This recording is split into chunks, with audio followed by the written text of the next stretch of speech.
PT Bank Pembangunan Daerah Jawa Timur (TBK) atau BJTM menegaskan komitmen untuk terus membagikan dividen tunai kepada pemegang saham. Direktur Bisnis Menengah Korporasi dan Jaringan Bank Jatim, Arif Suhirman, menjelaskan bahwa penetapan dividen merupakan kewenangan penuh pemegang saham.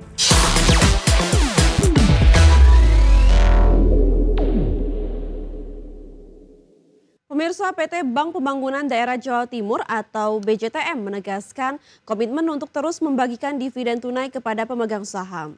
Manajemen menyebut langkah ini merupakan bentuk konsistensi perusahaan dalam memberikan nilai tambah meskipun kinerja laba mengalami tekanan. PT Bank Pembangunan Daerah Jawa Timur (TBK) atau BJTM menegaskan komitmen untuk terus membagikan dividen tunai kepada pemegang saham. Direktur Bisnis Menengah Korporasi dan Jaringan Bank Jatim, Arif Suhirman, menjelaskan bahwa penetapan dividen merupakan kewenangan penuh pemegang saham, terutama pemerintah Provinsi Jawa Timur sebagai pengendali. Namun secara tren, Bank Jatim senantiasa menyalurkan dividen setiap tahunnya sebagai bentuk apresiasi kepada investor. Ia juga menegaskan dividen payout ratio atau DPR dipatok di kisaran 50% dari laba bersih sebagai panduan bagi pemegang saham minoritas. Dalam RPST Mei 2025, Bank Jatim menetapkan dividen tunai sebesar Rp821,5 miliar atau Rp54,17 per saham. Jumlah ini mencerminkan payout ratio 64,12% dari laba bersih tahun 2024 yang sebesar Rp1,8 triliun. Rasio tersebut naik dibandingkan tahun buku sebelumnya meskipun laba bersih mengalami penurunan secara tahunan. Adapun konsistensi pembagian dividen menjadikan Bank Jatim dikenal sebagai salah satu emiten yang royal di pasar modal. Manajemen menilai tren kenaikan nominal dividen per saham mencerminkan komitmen perseroan terhadap pemegang saham. Hal ini juga diharapkan mampu menjaga kepercayaan investor di tengah fluktuasi kinerja keuangan perusahaan. Berbagai sumber untuk ID Action.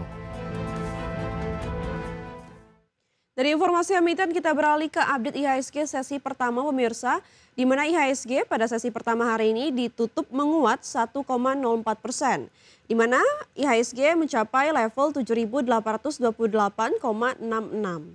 IHSG tadi pagi dibuka di level 7.819, sempat menyentuh titik tertinggi di level 7.854. Adapun 375 saham mengalami penguatan, 237 saham mengalami penurunan dan 191 saham stagnan atau tidak bergerak. Saham-saham yang mengalami penguatan tertinggi atau top gainers antara lain ada BBRI mengalami penguatan di 1,47%, BRPT mengalami penguatan di 2,22%, Antam mengalami penguatan di 2,36%, dan PTRO mengalami penguatan di 4,03%. Sementara untuk top losers, pemirsa, atau saham-saham yang mengalami penurunan terdalam antara lain SMIL mengalami penurunan 4,62%, Koin mengalami penurunan 5,31%, WIRG mengalami penurunan 1,66%, dan OASA mengalami penurunan 6,43%. Dari pergerakan sektoral, pemirsa, teknologi mengalami penguatan 2,63%, begitu juga dengan barang baku dan energi sama-sama mengalami penguatan di 1,89% dan 1,46%, sementara kesehatan mengalami penurunan di 0,13%.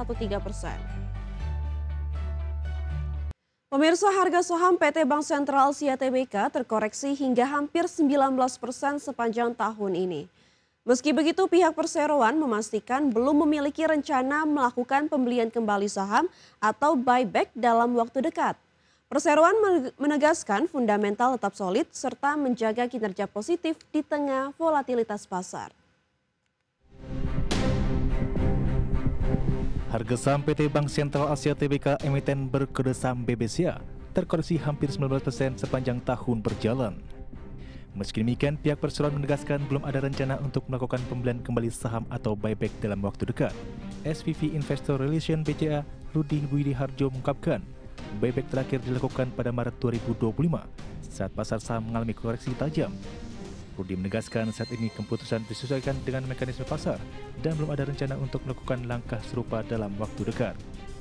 Senada dengan itu, Corporate Sekretari BCA Iketut Alam Wang Sawijaya menjelaskan tekanan jual saham BBCA utamanya berasal dari investor asing. Namun kondisi ini diimbangi oleh meningkatnya partisipasi investor domestik yang meningkat hingga sekitar 409.000 investor retail. Wakil Presiden Direktur BCA John Kosasi menegaskan fundamental persoalan tetap terjaga. Hingga Juni 2025, NPL berada di level 2,2%, loan at risk sebesar 5,7%, NPL coverage 167% dan LAR coverage 68%. Kondisi ini menunjukkan risiko kredit masih terkontrol dengan baik. Kami menyadari bahwa kondisi pasar tahun ini masih sangat volatile. Meskipun bursa sempat mencatat kenaikan kemarin, dinamika di pasar tetap berlangsung dengan adanya tekanan jual dari investor asing. Ya. Namun demikian secara fundamental, kinerja BCA ini sejauh ini tetap solid.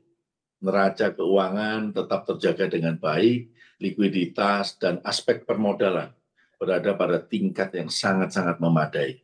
Kualitas aset juga seperti yang tadi kita sampaikan tetap terkendali, terjaga dengan baik, sehat, dan juga profitabilitas ini terus tercatat pertumbuhannya positif. Kinerja keuangan juga terus tumbuh positif.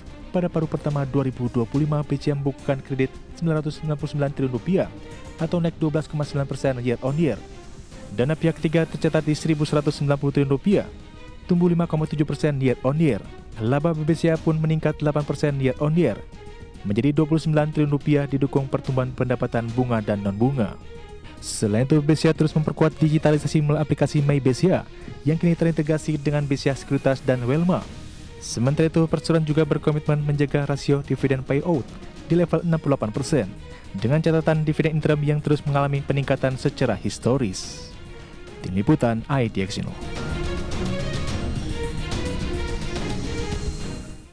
PT Bukit Asam Tbk tengah mempercepat proyek angkutan batu bara Tanjung Enim Kremasan.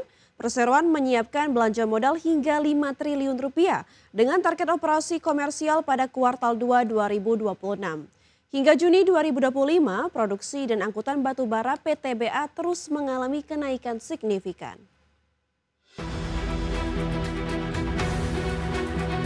PT Bukit Asam Tbk menyiapkan belanja modal hingga Rp5 triliun untuk proyek angkutan batu bara Tanjung Enim Kramasan. Hingga saat ini pengeluaran sudah mencapai Rp1,5 triliun dan masih ada sekitar Rp3 triliun yang akan dialokasikan sampai pertengahan tahun 2026. Proses pembangunan jalur angkutan batu bara ini telah mencapai 50%. Targetnya proyek ini akan mulai beroperasi komersial pada kuartal 2 tahun 2026. Pembangunan proyek ini melibatkan kerjasama PT Bukit Asam dengan PT Kereta Api Indonesia dan PT Kereta Api Logistik. Jalur tersebut akan mendukung distribusi batu bara langsung menuju Stokpil. Direktur Keuangan dan Manajemen Risiko PTBA Una Lindasari menegaskan strategi pendanaan perseroan dilakukan dengan skala prioritas. Investasi hanya dipertahankan untuk proyek yang bersifat penting dan mendesak. Hingga Juni 2025, volume angkutan batu bara PTBA naik 9%. Menjadi 19,27 juta ton dari sebelumnya 17,7 juta ton. Sementara volume produksi batu bara mencapai 21,73 juta ton atau meningkat 16% berkat optimalisasi rantai pasok dan efisiensi logistik. Tim Liputan IDX Channel.